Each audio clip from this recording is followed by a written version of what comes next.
করବ তাহলে ଯିଏ ଦଉଛି ଭଗବାନଙ୍କୁ ଯିଏ ଦଉଛି ସେ ଆଗ ନିବେଦିତ ହେଇଛି କି ନିବେଦନ କରିବାର ତାର ଯୋଗ୍ୟତା ହେଇଛି କି ତାହେଲେ ତ ଭଗବାନ ତା ହାତରୁ ଖାଇବେ ଖାଇବେ କଣ ଆମେ ଭଗବାନଙ୍କ ସହିତ ସମ୍ବନ୍ଧ ସ୍ଥାପନ କରୁ ପ୍ରତିଦିନ ମନ୍ଦିରକୁ ଆସୁଛୁ ଭାଗବତ ପାଠ ଶୁଣୁଛନ୍ତି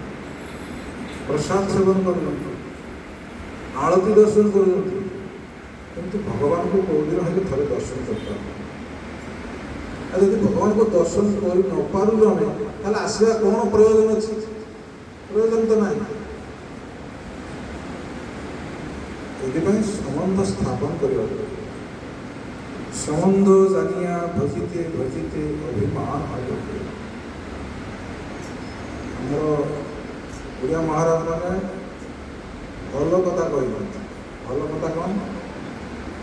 ଏକ ହେଉଛି ଭଗବାନ ଦୁଇ ହେଉଛି ଜୀବ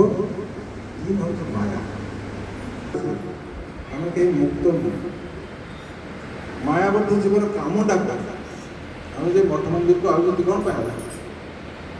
ଭଗବାନଙ୍କ ସହିତ ସମ୍ବନ୍ଧ ସ୍ଥାପନ କରିବା ଆମେ ମାୟାବଦ୍ଧ ଜୀବ ହେଉଛି ପରତନ୍ତ୍ର আর ভগবান হচ্ছেন স্বতন্ত্র আর মঝিরে রয়েছে মায়া মায়া কোণ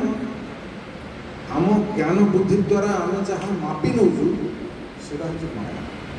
আর আমার জ্ঞান বুদ্ধি দ্বারা যা আমি মাপি পারবো সেটা হচ্ছে ভগবান